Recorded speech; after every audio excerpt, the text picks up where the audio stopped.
Hey guys, I want to talk about Civ 7, about the new update, only a little bit, and that video is for all the people that really like to play on a military victory. So it's possible to deactivate all the other victories again. It was not possible for a long time. It came with a new update to the end of July 2026. So I tried it out, I activated it, and then I came to that screen when I started the game. So the summary only shows the military victory, the points, and the rest is not seeable. And you already also understand it's not important anymore.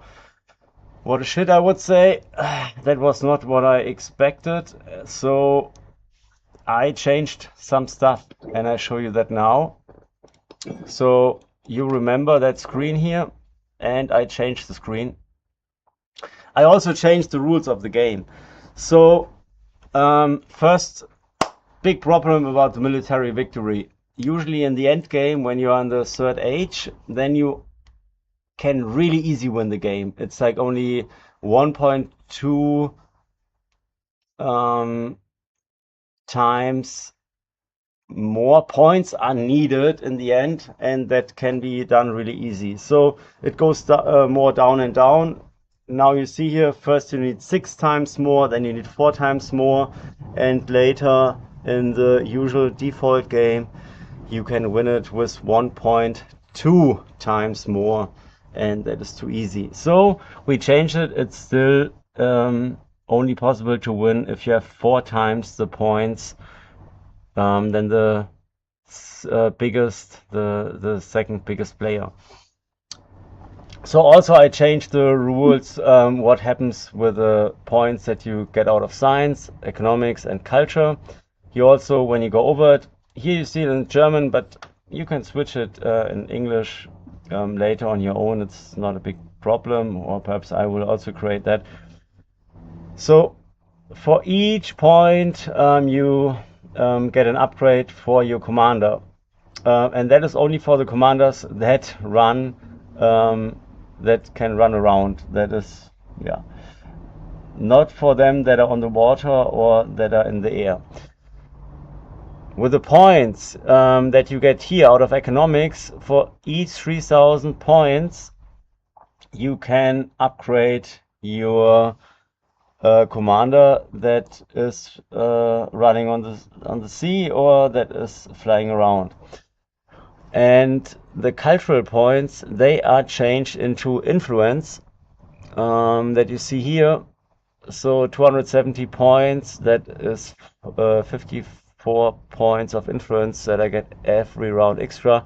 That is a little bit too high. We will go down with that a little bit. Perhaps it's only 10 for 10 points you get 1 influence point, but everything else makes still sense. You can see them, you can also go on them, and you can also, if you want to know for what did you get the points, you see here in detail for what you get the points here, and it should make the military game much more interesting, because I think that is also there are two things from that I always had two less, that were the influence points, so you couldn't make really good strategies.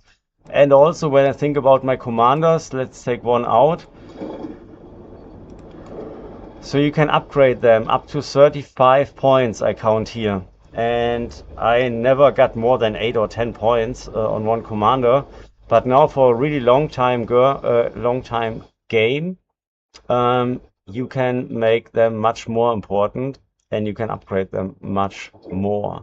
Also, the last rule that we implemented at the moment is the disadvantage we see when we take a city of an AI that was perhaps stronger before.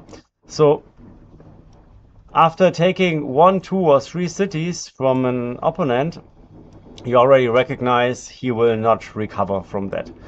So that is also not what we want. We want to have them stronger, or want to give them an advantage when we take or destroy a city of the opponents. So we created something that should help and rebalance. So if one of the big civilizations, 1, 2, 3, 4, takes or destroys the city from a lower one, the lower civilization will get an advantage. So it belongs to the age, but let's take a city that is in the size of 10 or 19, for example, and we take it. That guy will get directly after taking the city that extra points, and also for 15 rounds that bonus on production.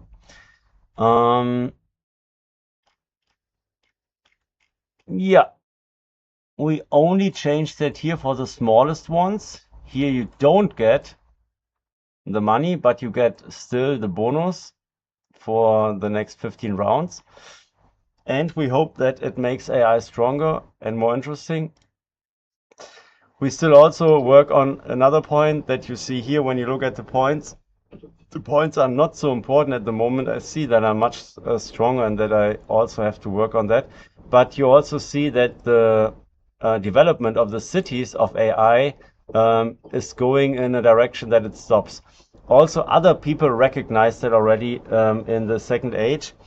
And I'm not sure if I said it already, but the RHQ app, that's RHQ mod, that is a mod that makes AI better.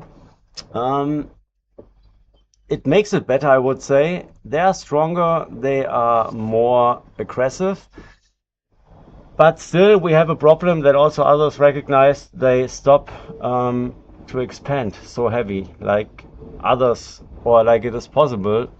So we will work on that. But for now, that's what we could do. And also my codex tokens are empty, so I have to wait a few days. Let's make Civilization 7 to that civilization that we always wanted to play, because there are only two things. I think the biggest problem that we always have is that AI is so stupid.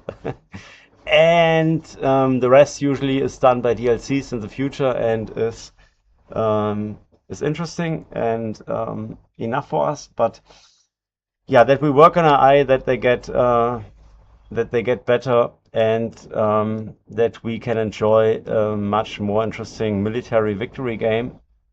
That should be the idea. And that's it for now. Have a great day and see you next